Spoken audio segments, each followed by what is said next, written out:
కుంభరాశి వారు చాలా అంటే చాలా అదృష్టవంతులండి. నక్కతోక తొక్కినట్లే అని చెప్పి ఎందుకు చెప్పవలసి వచ్చింది? ఏప్రిల్ 13, 14, 15 తారీఖులలో వారికి జరగబోయేది ఏంటి?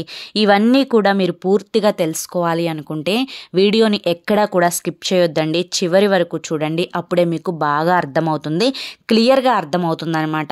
కొంతమంది కొన్ని రకాలుగా చెప్తున్నారు, అసలు నిజాలేంటో మీకు పూర్తిగా తెలుస్తాయి. మరి వీడియోలోకి వెళ్లే ముందు చాలామంది కూడా గురువుగారి గురించి అడుగుతున్నారు. అక్క, ఎన్నో రకాల సమస్యలతో మేము సతమతమైపోతున్నాము, మీకు తెలిసిన గురువుగారు ఎవరైనా ఉంటే చెప్పండి అక్క అని చెప్పి అడుగుతున్నారు. నేను పదే ఈ గురువుగారి గురించే ఎందుకు చెప్తున్నాను అంటే కనుక, నేను జీవితంలో కష్ట సమయంలో ఉన్నప్పుడు అసలు ఈ కష్టం నుంచి బయటపడగలనా అనుకున్నానండి. అటువంటి సమయంలో నేను గురువుగారిని కాంటాక్ట్ అయ్యాను. గురువుగారు చేసిన పూజల వల్ల ఆ కష్టం నుంచి నేను చాలా తేలికగా బయటపడి ఈ రోజున ఆనందంగా జీవితంలో ముందడుగు వేస్తున్నాను. అలాగే మీ జీవితాలలో ఎటువంటి సమస్యలున్నా కానీ శ్రీ షిరిడి సాయిబాబా ఆశీస్సులతో జ్యోతిష్యం చెప్పబడును. గురూజీ శివరామరాజు గారు. Phone number 9182111077. ఈ నెంబర్కి వెంటనే కాల్ చేయండి. మీ సమస్యలు ఏవైతే ఉన్నాయో, ప్రేమ, పెళ్లి, ఉద్యోగం, రాజకీయం, సంతానం లేక ఇబ్బంది పడుతున్నా, భార్యాభర్తల మధ్య గొడవలున్నా, అప్పుల సమస్యలున్నా, శత్రువుల సమస్యలున్నా, అవేంటో మీరు గురువుగారికి వివరించి చెప్పండి. వాటికి తగిన పూజలు చేసి గురువుగారు మీకు రోజులలోనే పరిష్కారాన్ని చూపిస్తారు. గురువుగారు చెప్పినట్లు 100కు 1000% జరుగుతుంది. నమ్మకంతో కాంటాక్ట్ అవ్వండి. ఇక ఆలస్యం చేయకుండా కుంభరాశి వారి గురించి చెప్పుకుందాం. కుంభరాశి వారిని మనం స్వహతాగా గమనించినట్లయితే చాలా మంచివారండి. వీరి యొక్క మనస్తత్వం కూడా ఎదుటి వారికి ఎప్పుడూ కూడా హాని చేయకూడదు, ఎదుటి వారిని మన మాటలతో కష్టపెట్టకూడదు, ఎప్పటికప్పుడు రియలైజ్ అయిపోతూ ఉంటారనమాట. వీరు కొంచెం కోపంతో ఎదుటి వారిని ఏదన్నా కోపంగా, ఇంట్లో వారినైనా కానీ, ఆఖరికి తన పిల్లలనైనా కానీ కోపంతో మాట్లాడినా కానీ వెంటనే రియలైజ్ అయిపోతారు. అయ్యో, నేను ఇప్పుడు కోపంగా మాట్లాడాను, నాకెందుకు ఇంత కోపం వస్తుంది, ఇంత ఆవేశం వస్తుంది, ఈ కోపాన్ని నేను కంట్రోల్ చేసుకోవాలి అని చెప్పి అలా వీరి యొక్క మనస్తత్వం అనేది వెంటనే రియలైజ్ అయిపోయే మనస్తత్వం ఉంటుందన్నమాట. చాలా తెలివైన వారండి కుంభరాశి వారు. ఏదైనా ఒక పనిని అప్పచెప్పినా కానీ, ఆ పనిని మీరు ఈ టైంలోపు కంప్లీట్ చేయాలి అని చెప్పినా కానీ, ఆ పనిని సక్సెస్ఫుల్గా ఎటువంటి ఇబ్బందులు లేకుండా వీరి యొక్క ఫోకస్ మొత్తం దాని మీద పెట్టి అనుకున్న దానికంటే ఇంకా చక్కగా క్లియర్గా ఆ పనిని చేసేస్తారనమాట. అంత గొప్ప టాలెంట్ అనేది కుంభరాశి వారి దగ్గర ఉంటుంది. వీరి యొక్క స్థితి అనేది ఏ విధంగా ఉంటుంది అంటే, చాలా సైలెంట్గా ఉంటారు. మనకెందుకు ఒకరి జోలి, మన పని మనం చేసుకుందాము, మన పనులు మనకి గడిస్తే చాలు, ఎదుటి వారి గురించి పట్టించుకునేంత సమయం లేదు, ఎవరి బ్రతుకులు వారి వబ్బా, ఈ రోజుల్లో ఒకరితో మనకెందుకు అనే ఆలోచన అనేది ఎప్పటికప్పుడు ఉంటుందన్నమాట.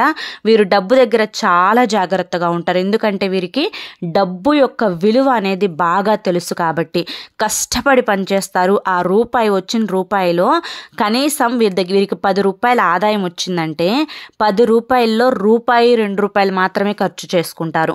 మిగతా 8 రూపాయలు అనేవి దాచిపెట్టుకుంటారు, అంటే పొదుపు చేసుకుంటారనమాట. అంత గొప్ప అలవాటు, మంచి అలవాటు ఉంటుంది వీరికి అని చెప్పుకోవచ్చు అనమాట.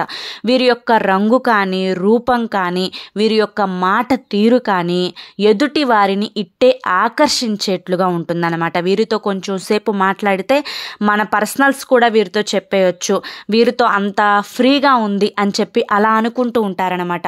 ఎదుటి వారితో ఈజీగా కలిసిపోతారు, ఎదుటి వారిని ఈజీగా కలిపేసుకుంటారనమాట. వీరికి చాలా క్రమశిక్షణ ఉంటుందన్నమాట. ఏ పనైనా కానీ పలానా టైంకి చేసేయాలి, పలానా టైం కల్లా మనం ఈ వర్క్లో ఉండాలి, ఎక్కడికన్నా వెళ్ళాలి అంటే టైంకి వెళ్ళిపోతారనమాట. ఎవరిని ఇబ్బంది పెట్టరు. వీరి యొక్క డిసిప్లిన్ అనేది ఎదుటి వారికి చాలా ఆకర్షణీయంగా ఉంటుందన్నమాట. కాబట్టి మళ్ళీ ఏదన్నా ఇంకో పని వచ్చినా కానీ, ఇంకోటి ఏదన్నా చేయించుకోవాలి అనుకున్నా కానీ మళ్ళీ వీరినే కాంటాక్ట్ అవుతూ ఉంటారనమాట. కాకపోతే వీరికి పని చేసేటప్పుడు కొంచెం తెలియకుండానే అదో రకమైన టెన్షన్ అనేది వచ్చేస్తుంది. అబ్బా, ఇది చేయగలనా, నేను చేయలేనా, అనుమానాలన్నమాట. అంటే తమ మీద తమకే అనుమానం, నేను దీన్ని సాధించగలనా, వామ్మో ఎంత కష్టపడాలో, ఇది నా వల్ల అవుతుందా అని చెప్పి అలా అనుకుంటారు. కానీ అలా అనుకున్న వారే దాన్ని అసలు వీరేనా చేసింది అన్నట్లుగా అంత చక్కగా చేసేస్తారనమాట. అంత చక్కటి గొప్పటి టాలెంట్ ఉంటుందన్నమాట వీరి దగ్గర. ఎదుటి వారిని ఎప్పుడూ కూడా మోసం చేయరండి. అవసరమైతే వాళ్ళని వాళ్ళే కష్టపెట్టుకుంటారు, వాళ్ళ పనులకి వాళ్ళే ఇబ్బంది పెట్టుకుంటారు. కానీ ఎదుటి వారిని ఎప్పుడూ కూడా వీరి స్వార్థం కోసం, వీరి యొక్క సుఖాల కోసం ఎప్పుడూ కూడా ఎదుటి వారిని మోసం చేయరనమాట. వీరు ఏదన్నా ఒక నిర్ణయాన్ని తీసుకునేటప్పుడు 1కి 4 సార్లు ఆలోచిస్తారు, వెంటనే తీసేసుకోరు. ఏదైనా అది చిన్నదైనా పెద్దదైనా కానీ, లేదు సపోజ్ ఉదాహరణకి ఒక డ్రెస్ కొనటానికి బట్టల షాప్కి వెళ్ళారనుకోండి, ఆ డ్రెస్ కొనే దగ్గర కూడా ఇది బాగుంటుందా, ఇది కరెక్టేనా, ఇది తీసుకోవచ్చా, ఇది నచ్చుతుందా, ఇది కరెక్ట్గా సెట్ అవుతుందా, ఇది ఎక్కువ రోజులు మన్నుతుందా, ఇట్లా ఆలోచిస్తారనమాట. ఒక నిర్ణయాన్ని వెంటనే తీసేసుకోరు, 1కి 10 సార్లు ఆ నిర్ణయం గురించి ఆలోచిస్తారు, ఇది కరెక్టా కాదా. అవసరమైతే 10 మంది సలహా తీసుకుంటారు. ఆ సలహా తీసుకొని ఖచ్చితంగా ఆ నిర్ణయం అనేది 100% కరెక్ట్ అయితేనే నిర్ణయించుకుంటారు. వీరు కనుక ఏదైనా కానీ ఒక పనిని అంటే ఒక నిర్ణయించుకున్నారు అంటే ఒక విషయం పట్ల దానికి ఇక ఎదురు ఉండదు అనమాట. అంత పర్ఫెక్ట్గా ఉంటుంది అని చెప్పుకోవచ్చు అనమాట వీరి నిర్ణయం అనేది. కొంచెం కోపం ఎక్కువగా ఉంటుందండి కుంభరాశి వారికి. కాస్త కోపాన్ని తగ్గించుకోవాలి. ఆల్రెడీ ఆటోమేటిక్గా మనం గమనించినట్లయితే మంచి వారికి ఎక్కువ కోపం వస్తుంది. కొంతమంది మాటలతో తెలివితేటలతో, ఇప్పుడు బయట జనం ఎలా ఉన్నారు చెప్పండి, ఏదైనా కానీ తెలివితేటలతోటి వారికి అనుగుణంగా వారి అవసరాలను తీర్చుకోవడానికి, వారు కన్వీనియంట్గా మార్చుకోవడానికి అలా 4 రకాల మాటలు చెప్పి వారి పనులు అనేవి గడిపించుకొని వాళ్ళ అవసరాలు అనేవి తీర్చుకొని వాళ్ళ యొక్క అవసరాలు తీరిపోయిన తర్వాత మనుషుల్ని పక్కకి నెట్టేస్తూ ఉంటారనమాట. అటువంటి జనాభా మధ్యలో మనం బ్రతుకుతున్నాము. కానీ వీరికి అస్సలు అవి చేతగావు. అలా బ్రతకాల్సిన అవసరం కూడా లేదు మనకి. మనదేదో మనం ఉంటున్నాం, మనం తింటున్నాం, ఎదుటి వారి మీద మనం ఆధారపడడం లేదు. అటువంటప్పుడు ఒకరిని మోసం చేయాల్సినంత అవసరం ఏంది అని చెప్పి అలా అనుకుంటూ ఉంటారనమాట. కొంచెం మంచివారికి కోపం ఎక్కువ వస్తుంది అన్నమాట వాస్తవం. కాబట్టి ఆ కోపాన్ని కంట్రోల్ చేసుకోండి. ఎందుకంటే తన కోపమే తనకి శత్రువు అన్న విషయం ఉంటుంది కదా, ఆ విషయాన్ని ఎప్పటికప్పుడు గుర్తుంచుకొని మీరు దానికి తగ్గట్లుగా ఫాలో అవ్వండి. ఇక కుంభరాశి వారు గతంతో పోల్చుకుంటే వీరి యొక్క మనస్థితిని కూడా చాలా వరకు మార్చుకున్నారు. ఇప్పుడు ఎదుటి వారితో ఊరికినే ఇంట్లో వాళ్ళతోనైనా కుటుంబ సభ్యులతోనైనా కానీ పదే గొడవకి దిగితే మనకేం వస్తుంది, మన ఆరోగ్యమే ఖరాబ్ అవుతుంది కదా. వాళ్ళు బాగానే ఉన్నారు, మనమే మధ్యలో ఇబ్బంది పడిపోతూ ఉన్నాము, మనకెందుకు, మనది మనం చూసుకుందాము, మన లైఫ్ ఏంటి, మన బ్రతుకేంటి, మన ఆరోగ్యం ఏంటి, మన తిండేంటి, మన నిద్ర ఏంటి, ఇది మనం చూసుకుందాము. అంతేకాని ఎదుటి వారితో పదే వాదనలకు దిగడం కూడా కరెక్ట్ కాదు అని చెప్పి వాళ్ళే రియలైజ్ అయిపోయి చాలా వరకు మారారు అని చెప్పుకోవచ్చు. ఇది నిజంగా మారడం అనేది వీరికి ఒక అదృష్టంగా భావించవచ్చు. ఎందుకంటే గతంలో కొన్ని రకాల కుటుంబ సమస్యల వల్ల ఎన్నో రకాల ఇబ్బందులను ఫేస్ చేశారు కుంభరాశి వారు. దీనివల్ల వీరికి కొంచెం హెల్త్ కూడా అప్సెట్ అయింది, మానసికంగా కూడా చాలా కుంగిపోయారు అని చెప్పుకోవచ్చు అనమాట. కాబట్టి ఈ రియలైజేషన్ అనేది వీరి జీవితానికి ఒక అదృష్టంగా భావించుకోవచ్చు అనమాట. ఇక నలుగురితో ఎలా ఉండాలి, నలుగురితో ఎలా మాట్లాడాలి, ఈ కుంభరాశి వారికి మనం ప్రత్యేకంగా ఏమి చెప్పాల్సిన అవసరం లేదు. ఎదుటి వారిని చూసి ఇట్టే అంచనా వేసేస్తారు. ఒకళ్ళు వీరి దగ్గరికి వచ్చారంటే వీరెందుకు వచ్చారు, వీరి అవసరాలను తీర్చుకోవడానికి వచ్చారు, వీరి పనులను గడుపుకోవడానికి వచ్చారు అని చెప్పి వాళ్ళకి వాళ్ళ యొక్క ఫేస్ని చూడంగానే అర్థమైపోతుంది అనమాట. కానీ దానికి తగ్గట్లుగా కొంచెం వీళ్ళు ప్రవర్తిస్తే బాగుంటుంది, అదొక్కటి చెప్పగలను. ఎందుకంటే ఒకసారి అవతలి వారి వల్ల వీరు నష్టపోయినప్పటికీ కూడాను అవతలి వారి యొక్క అవసరాలను తీర్చడానికి వీరు సంకోచించరు, ఆలోచించరు. దాన్ని తీసుకొని ఎదుటి వారు వీరి యొక్క అవసరంతో వాళ్ళ యొక్క పనులను గడుపుకొని మళ్ళీ వీళ్ళని ఎప్పటికప్పుడు పక్కకు నెట్టేస్తూ ఉంటారు. కానీ వీరికి కొంచెం మొహమాట ఉంటుంది కుంభరాశి వారికి. ఆ మొహమాటాన్ని తీసివేసుకొని ఎక్కడికక్కడ స్ట్రాంగ్గా నిలబడటానికి ట్రై చేయండి. మీరు లైఫ్లో అదొక్కటి చేయగలిగితే చాలండి, ఓవరాల్గా బాగుంటుందన్నమాట. ఇక ప్రతి సోమవారం కూడా కుంభరాశి వారు శివాలయానికి వెళ్ళే ప్రయత్నం చేయండి. శివాలయానికి వెళ్ళి శివుడి యొక్క అభిషేకాలు ఎప్పుడన్నా చేయించుకుంటూ ఉండడం, ఆ పరమేశ్వరుని యొక్క లింగ రూపాన్ని దర్శించుకోవడం వల్ల కూడా మీకున్న శని దోషాలు అనేవి పోతాయన్నమాట.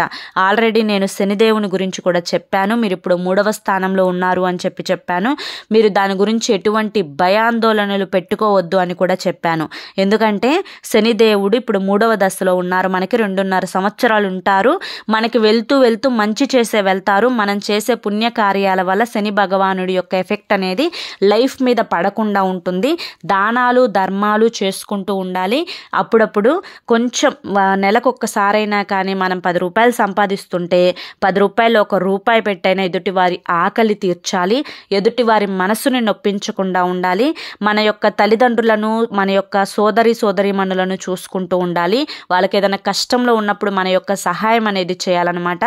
ఈ విధంగా మంచిగా ఉంటే మనకి ఖచ్చితంగా శని భగవానుడు మంచే చేస్తారు అన్న విషయాన్ని గుర్తుంచుకోండి. ఇక మంగళవారం కుదిరితే ఆంజనేయ స్వామి గుడికి వెళ్ళి ఆంజనేయ స్వామి దర్శనాన్ని చేసుకొని 5 ప్రదక్షిణలు చేసే ప్రయత్నం చేయండి. బయటికి వెళ్ళేటప్పుడు సింధూరాన్ని కానీ కుంకుమ బొట్టుని కానీ ఖచ్చితంగా ధరించి వెళ్ళండి. మీకు నరదిష్టి అనేది చాలా ఎక్కువగా ఉంటుందన్నమాట.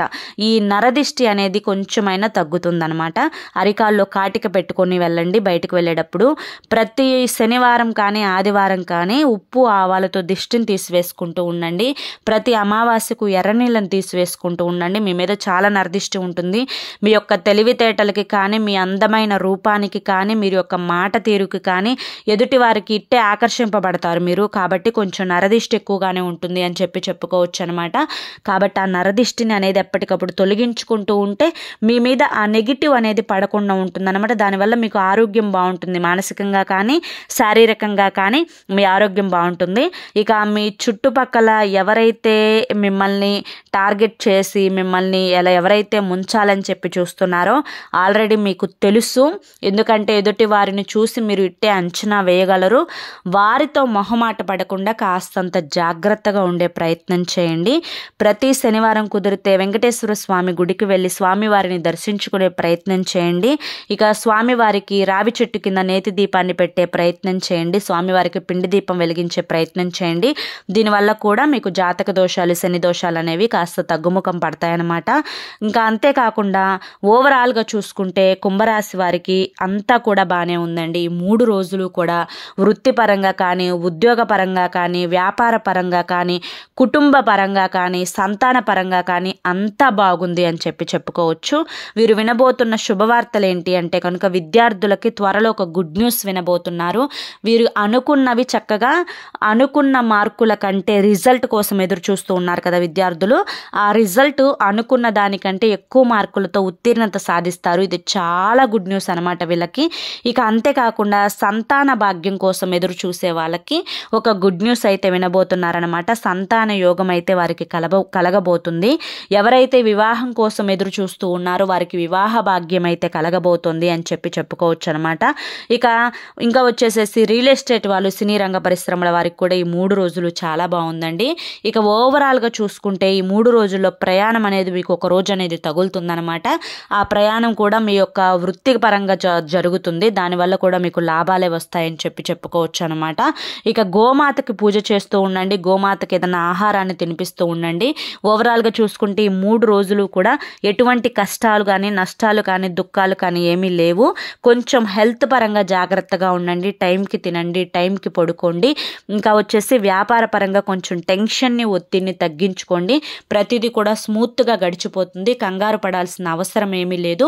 ఈ 3 రోజులు కూడా మీకు హ్యాపీగా ఉంటుంది అని చెప్పొచ్చు అనమాట. మరి చూసారు కదా కుంభరాశి వారికి ఈ వీడియో నచ్చింది కదా. నచ్చింది అనిపిస్తే ఈ వీడియోకి ఒక లైక్ ఇవ్వడం మర్చిపోవద్దు. మీరు ఇచ్చే లైక్ వల్ల మరి కొంతమంది కుంభరాశి వారికి వీడియో అనేది రీచ్ అవుతుంది.